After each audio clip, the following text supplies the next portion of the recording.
બિસ્તર પોટલા બાંધી લેજો, મેઘો ભૂકા બોલાવશે। જાણો અંબાલાલ અને પરેશ ગોસ્વામીની મહત્વની આગાહી। નમસ્કાર મિત્રો, વિડીયોમાં ફરી એકવાર તમારું હાર્દિક સ્વાગત છે। મિત્રો, ગુજરાતમાં ચોમાસાનો મિજાજ આગામી દિવસોમાં વધુ તોફાની બનવાનો છે।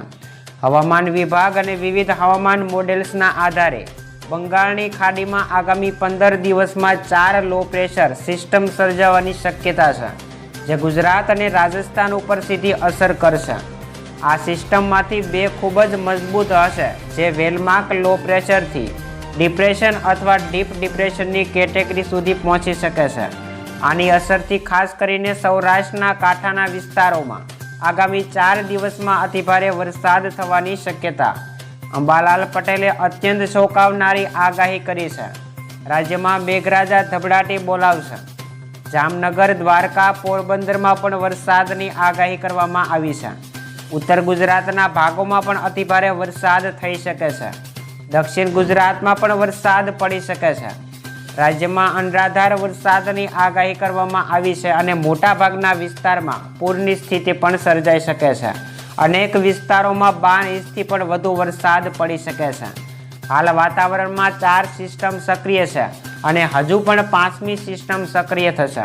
ગુજરાતમાં વિરામ બાદ હવે ફરીથી આગામી દિવસોમાં વરસાદનું જોર વધશે। રાજ્યમાં વરસાદની 5 સિસ્ટમ સક્રિય થતાં 20 ઓગસ્ટ સુધી સામાન્યથી ભારે વરસાદ આવી શકે છે એવું હવામાન વિભાગ દ્વારા જણાવવામાં આવ્યું છે। 23 થી 25 ઓગસ્ટ સુધી મધ્ય ગુજરાતમાં ભારેથી અતિભારે વરસાદ થઈ શકે છે। એમણે કહ્યું છે કે પર્યુષણના સમયે ભારે વરસાદ રહી શકે છે। ગણેશ ચતુર્થીના સમયે વરસાદી ઝાપટાથી લઈ અને અતિભારે વરસાદ થવાની આગાહી કરવામાં આવી છે। અંબાલાલ પટેલે જણાવ્યું છે કે 15 દિવસમાં વરસાદ ખેડૂતો માટે સોના સમાન છે। જોકે તેમણે ચેતવણી પણ આપી છે કે 29 થી 31 ઓગસ્ટ સુધીમાં વરસાદ પડશે એ પાક માટે સારો નહીં ગણાય। હવે જો વરસાદ રોકાઈ જાય અને વરાપ નીકળે તો પાકને સૂર્યપ્રકાશ મળશે અને તેનો સારો એવો વિકાસ પણ થશે। તો આ હતા આજના લેટેસ્ટ ન્યૂઝ। વિડીયો પસંદ આવ્યો હોય તો લાઈક અને શેર કરવાનું ભૂલતા નહીં। મળીએ દોસ્તો આવા જ નવા વિડીયો સાથે। જય હિન્દ, જય ભારત।